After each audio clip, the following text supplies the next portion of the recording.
Hi everybody, I'm doing this in a parking lot because time is at a premium.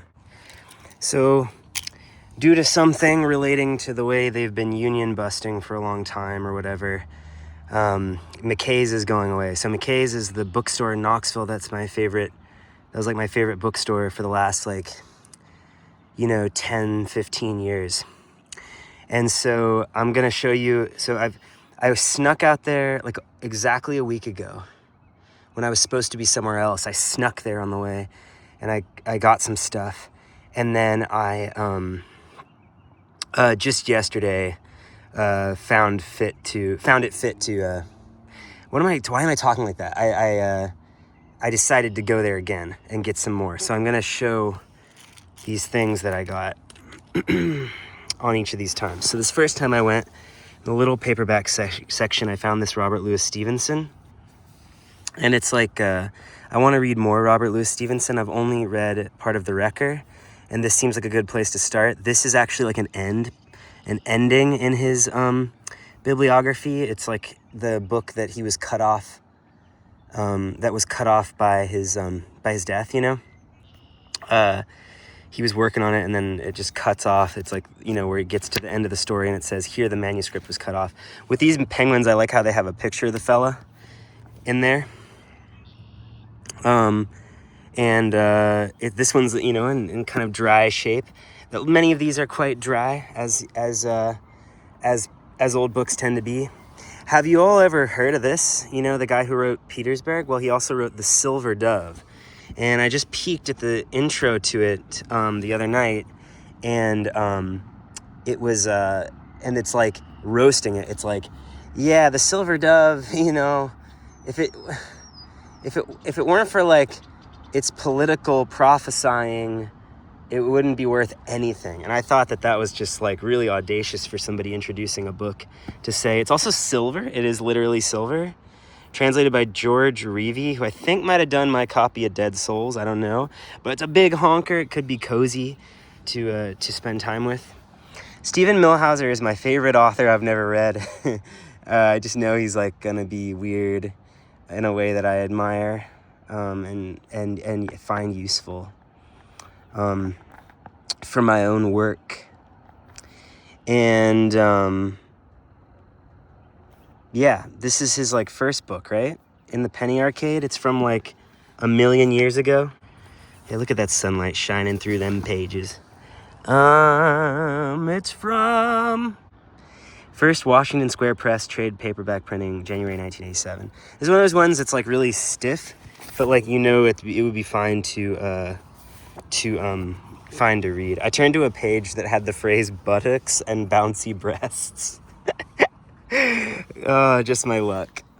I really love Remainder, and this was like a $2. I was just like, in my first sneak out, I was just like desperate, and I was just like, I've got to, look at that beautiful tree. I've got to make the most of this, and I've got to just grab whatever. This is going away. You know, actually, Sunday, the trip I did on last Sunday, you know, that was like, I didn't even know about the whole union busting thing, so I was just like, oh my gosh, they're taking away. I mean, I don't want to make too much of that. I don't understand that whole thing, but it's like, you know, the circumstances of McKay's demise are not like all that savory, you know? But we don't need to dwell on that. Remainder, I'd never seen this cover. It's Alma Books, which I think is, I have a friend named Alma. A good friend named Alma. And I'd never seen this cover. It's like some British one, you know? Or maybe Canadian? No, it's pounds, you know? And I just like have been meaning to reread this, and so I thought, well, I'll read it on this, you know, trip I'm on, you know, if I get a moment. But hey, the world doesn't revolve around you getting the moments you want to get to read, you know? You know, and thank God it doesn't. So you got Yasunari Kawabata. I'm butchering the name probably, but everyone knows I've been in a big Soseki phase. I've been in a Murakami audiobook phase. I'm just trying to say that, like, I'm interested in authors from Japan in general. I'm interested in Kawabata because I like palm of the hand stories. This is a novel that seems like where nothing's going down and it's all style. It was $5. I took off the sticker in an idle moment. seems well typeset, you know, like an easy reading experience. I'm a little scared of Kawabata because he seems like one of those guys who, like, I don't know, I think he like took his own life or something. So not that I'm really like intimidated by that all the time, but just when I go into an author, that I just sometimes that can be, I can be thinking about that instead of, you know, what's in front of me, I guess.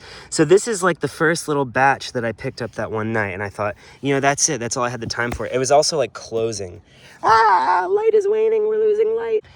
But then I went back last night and I got hecka stuff. So I first of all, the whole store is all reshuffled, so I don't know where anything is. Everything's in a weird different place for these last couple of days while it's still going. Its last day is going to be May 3rd. So I found the plays and I got Afra Bain's The Rover. I just turned to a random page and it just sounded good. It sounded like fodder for, you know, for playwriting, for epigraph taking, for poem collaging, perhaps for reciting. What's on this page? Am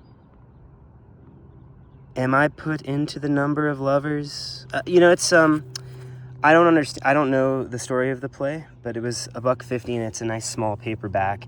And I honestly haven't read any Afra Bain yet, so I thought where better to start than with this play that I've heard none of my friends mention ever. The Question of Who. You can see the price is right on here. It's a nice vintage edition. I think it has actually a couple of marks in it, maybe, from somebody who was reading it earlier. No, it doesn't. It's told in the present tense. It's like a no-brainer book. It's like a kind of a, you know, because I'm interested in like Catholic adjacent stuff and China adjacent stuff and trips, travelogues. It says that the guy ends up in a lunatic asylum. If this book is bad, just don't tell me because I kind of want to like read it. It's got to be good. It's told in the present tense. I flipped through it and it's like Fouquet.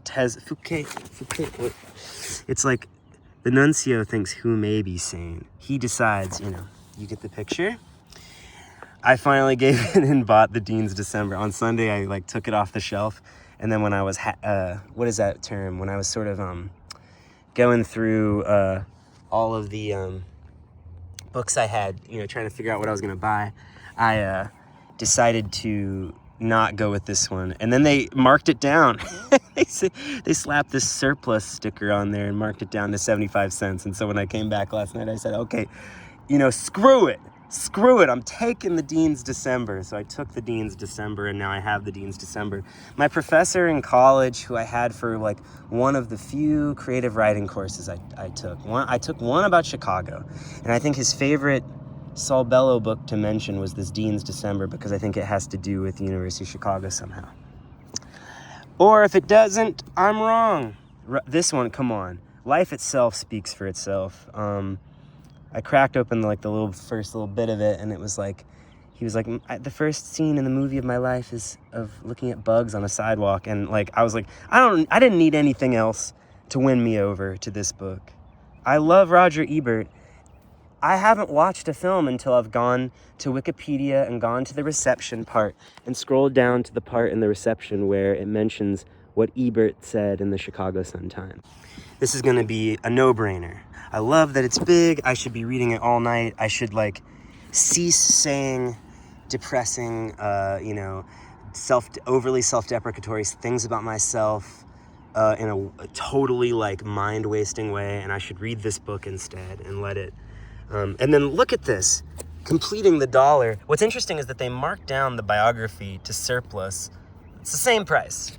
But they, you see, like the theme of me going through all this, let me explain the theme. The theme of my search was McKay's finds, specifically McKay's finds. What are those things that are cheap at McKay's that just kind of like aren't as cheap elsewhere? Like I want to kind of take a last snapshot of that kind of stuff that I used to go there and look for. You know, for instance, poetry is not it. Sci-fi, not it. Any kind of popular author like your Murakami or David Foster Wallace, not it. They're not gonna like let Sally Rooney novels be priced under like $10 for the next like 8 years. Of course, they're not going to be around another 8 years. So that was the theme, was McKay's finds, you know. I'm excited to talk about these things. But yeah, completing the dollar, the other 25 cents in that dollar. We got Touch and Go by Studs Terkel. Now, this isn't the kind of Studs Terkel book that we usually go to for our inspiration, but, you know, I'm sorry I keep turning the camera up. I think it's really beautiful outside. I really applaud my decision to get out of my depressive state and come out here and talk about these things.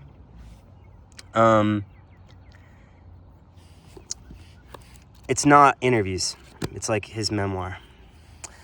The ideal thing to happen in here would be as if he would tell us how he does these interviews. How does he get them to talk so good, you know, or does he just really know how to pick them? And it's a kind of another Chicago thing, you know? I mean, we got lots of Chicago things here. Dean's December, Ebert, Studs Terkel. So that's kind of like the Chicago portion. Are there any other Chicago things in here? Not really. But, yeah, anyway, moving on to this next stack. I'm doing it in these stacks because this is how I've been kind of storing them in the back of the car. But we have the Bantam story. I found this for 50 cents and I had to get it. It's about it's like a book. It seems like an internal, the spine, there's nothing on it. It's like a not for sale kind of deal. It almost kind of feels like it's something that was given to employees at Bantam so that they would know about the history of their company and why they made the decision to make the paperbacks look that way they did in that certain time. This book originally came from Harriman Book and Gift Shop on 431 Roan Street, Harriman, Tennessee. Oh, come on, get out of here with that. It's so cute. 1970. And it's like talking about like the eras, like, you know, the Bantam takes flight. 1946 to 54. The Bantam was a baby boomer, it seems. A new direction, 1954 to the present, you know? We are certainly not living anymore in the new direction that chapter describes. But, I mean, what a find, right? Who among my illustrious viewers, who among ye can say that you have a copy of the Bantam story? Morley Safer, flashbacks. I've been wanting to read about Vietnam, and I just, I don't know who this person is, but it seems well written. This is a person who reported about it, and they go back and talk to people. It seems almost kind of Studs Terkel-esque, in that it kind of relies on other people's perspectives somewhat. I would like it if this book could kind of confirm or deny some suspicions I have about Vietnam being like just this unutterable calamity that is kind of unbelievably bad. Of course, morbid fascination makes me want to read about things like this. In general, I should be more knowledgeable about history. There's always that stigma of kind of turning that age where all of the books that you read turn from fiction into history. I love this. Oh, look, Lustig. It's a Lustig cover. 150, Stephen Crane, Stories and Tales. You know, I should try to take the sticker off this, but I don't want to do it on camera because I know I'm going to mess it up and I'm going to take off some of the thing and it's going to take off some of the paint and that's not going to be what we want to see. Stephen Crane, Stories and Tales, novelettes.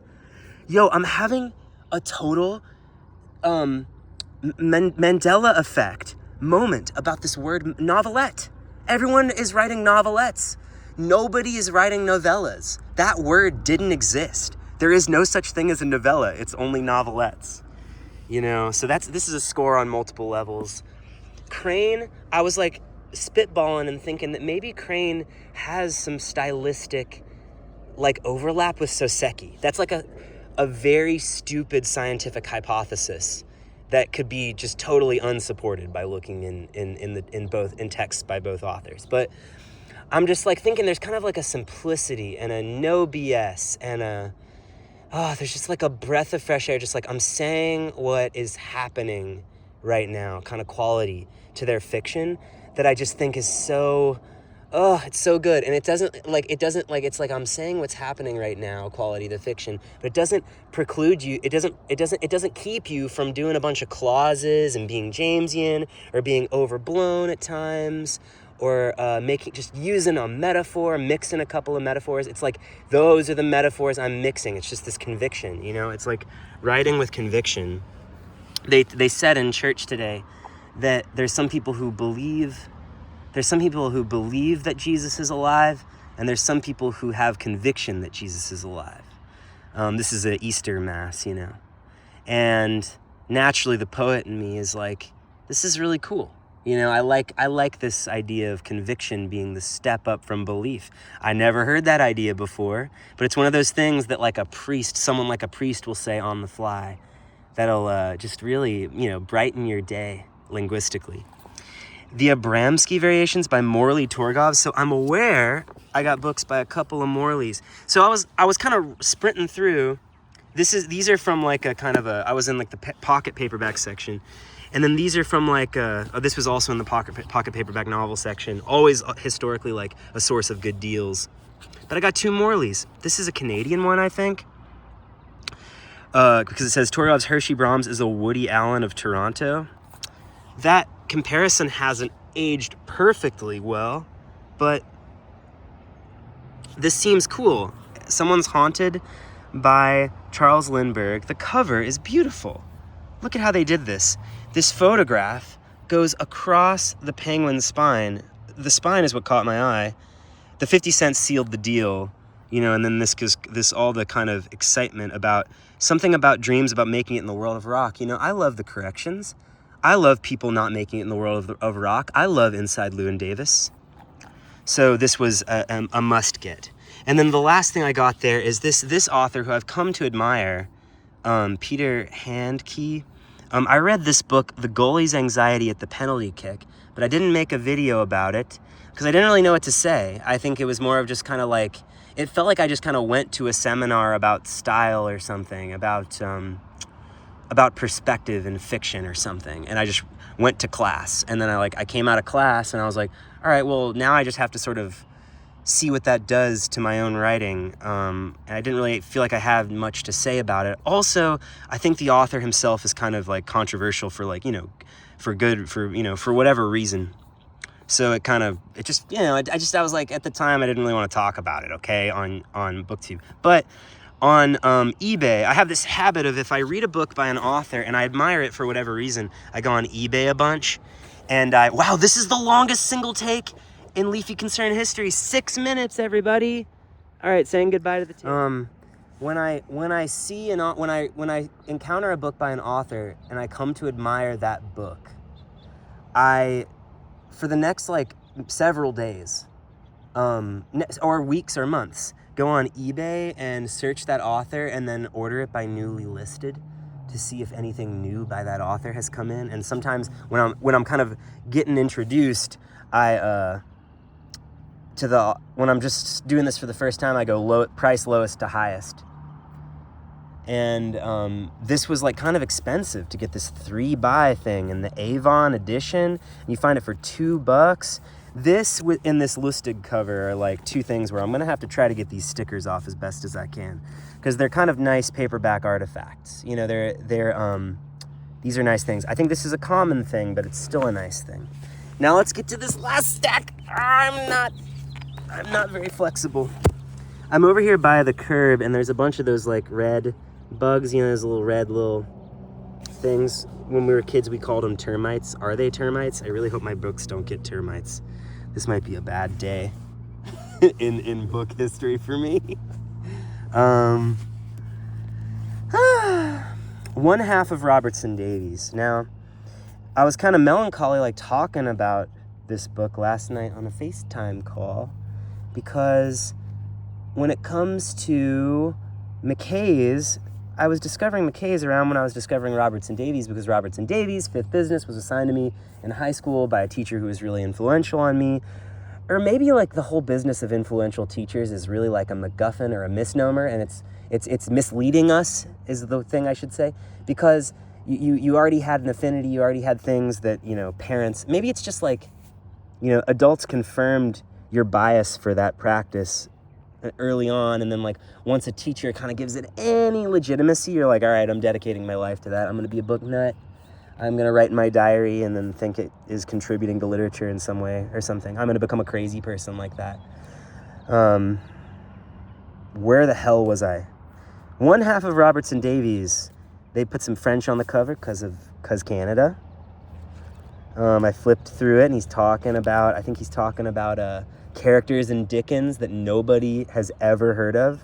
He's talking about stuff in Dombey and Son that I don't think anybody who has gotten this far in this video knows about. He's a very well-read man. I can't wait to read his papers of Samuel Marchbanks. I am honored to have another beautiful, crispy orange spine penguin paperback of my man Robertson Davies, the wittiest man in showbiz, in my book collection. Now, I was reading Ursula Le Guin. I've got that kind of collection of fantasy books, you know. I've got some Ursula Le Guin in my library. In her book, Steering the Craft, she quotes Rudyard Kipling. And the quote that she uses by Rudyard Kipling to talk about, like, beauty in prose, like just beauty being like a guide in storytelling, like just having, I don't know, having the paragraph's own little departures from linguistic and narrative convention, and or clinging to that, you know, the way it kind of creates beauty over its course. She used Kipling as an example. Please forgive my overblown language. Like, this is not the fault of any of my teachers. This is my own mental problem that I'm dealing with. My inability to talk like a normal human being. But in Steering the Craft, Ursula Le Guin quotes Rudyard Kipling, and it's so good. And I flip through this, and there's illustrations. And I've heard the name so many times, Just So Stories. There's one where, like, the illustrations are kind of embedded in like this. It's like hitting all of the King Lear, or all of the Edward Lear buttons, hitting all of the Little Prince buttons. This is going to be an excellent read. This is kind of along there with the Life itself, as like something that I think is going to be the coziest darn thing to get to immediately. I had to pick this up. This is one of those little things that BookTube loves, you know, like Penguin stuff. Speaking of which, just if I may detour for a second, the Penguin thing that I'm most excited about is that Penguin Archives series where they're all white and they all have different covers that kind of refer to different past Penguin covers, and the covers are kind of ugly and brutal, but also like so simple that they can get away with it, and they're like white and blank in a way that makes it so like you can kind of forgive anything, and they just feel like they're kind of on the bleeding edge of penguinness. Anyway, that was a digression, but here in Letters from Italy, he talks about like going and seeing paintings and imagining that he's in the paintings, and he talks about like a beautiful part of a travel experience being the dot on the I of that experience, I think. And I know people who have written pieces where they've read Letters from Italy online, and I just thought, hey, I don't really know this Goethe man very well. Gosh, my personality when I'm, you know, I don't know Goethe very well. I don't know. I haven't read the things by him that I should read, but that was kind of irresistible. And it's kind of like the definition of a McKay's find as well. You just find like a little thing like this for not that much money. Goodbye to All That by Robert Graves. I was introduced to this by Mary Carr in The Art of Memoir. It was 75 cents. McKay's is going away. I asked the person at the checkout if they're gonna come back in a different location in Knoxville, and they said no. And then they said a sentence that included the phrase union busting, but I was kind of in too weird a mood to really understand what the sentence was, so I didn't catch it, but I was like, I'm gonna buy Goodbye to All That. I'm gonna buy all this stuff. You know, I'm gonna go there. By the way, my whole bill for the second trip was just $20, and I think my bill for the first time was like $7, so there's that. Somebody check my math on that. I think that this is going to be a good one because it's going to be really perfectly written, and I think it's going to be kind of like flashbacks here for Vietnam. It's going to be finally... Well, I've had windows into World War I before. I know as a kid I skimmed All Quiet on the Western Front. I remember none of it. But I read A Farewell to Arms like not that long ago, and I made a video about it that's on my YouTube channel that you can watch. And I really loved that book, and I love learning about bits of history from books, and I love the blue sky. Happy Easter. I keep on feeling like I'm about to end the book because I keep zooming into the sky, which is what I do at the end of every Leafy Concern video. When I say, happy reading, everybody. We all does anybody have experience with this Robert Graves, you know? I think this could be good. Last but most certainly not least, a Capricorn Press pocket paperback of Mardi and a Voyage Thither, an allegorical romance for $1.50. I don't even know if I'm going to take the sticker off of this, just because if this is the last thing, if I can say with any degree of certainty that this was the last thing I published at McKay's, well then my run at McKay's was a glorious one. I'm just going to leave off by reading the bit of the start of Chapter 1 of Mardi. Chapter 1, Foot in Stirrup. We are off, the courses and topsails are set, the coral-hung anchor swings from the bow, and together the 3 royals are given to the breeze that follows us out to sea like the baying of a hound.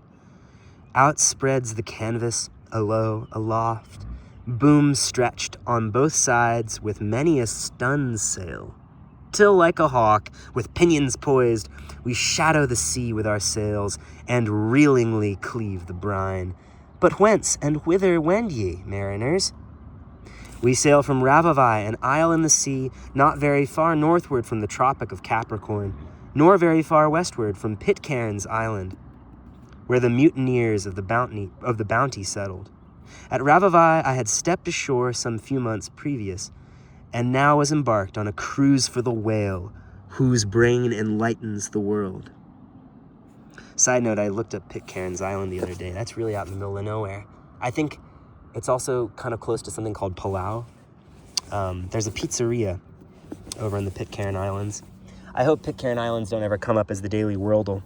I like what Nathaniel Hawthorne has to say about Mardi. I love this backhand. Like, I can't even clock the level of backhandedness that's in operation here. Can somebody do it for me? Mardi is a rich book with depths here and there that compel a man to swim for his life.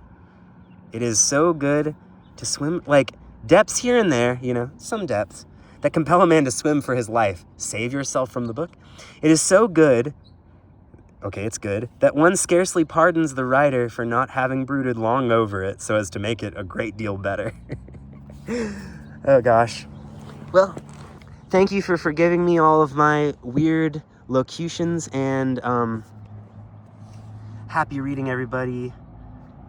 Thanks for bearing with me as I hid out in a parking lot and made this video about the last books, probably the last books I will ever purchase at McKay's Books, Movies, and DVDs and CDs in Knoxville, Tennessee.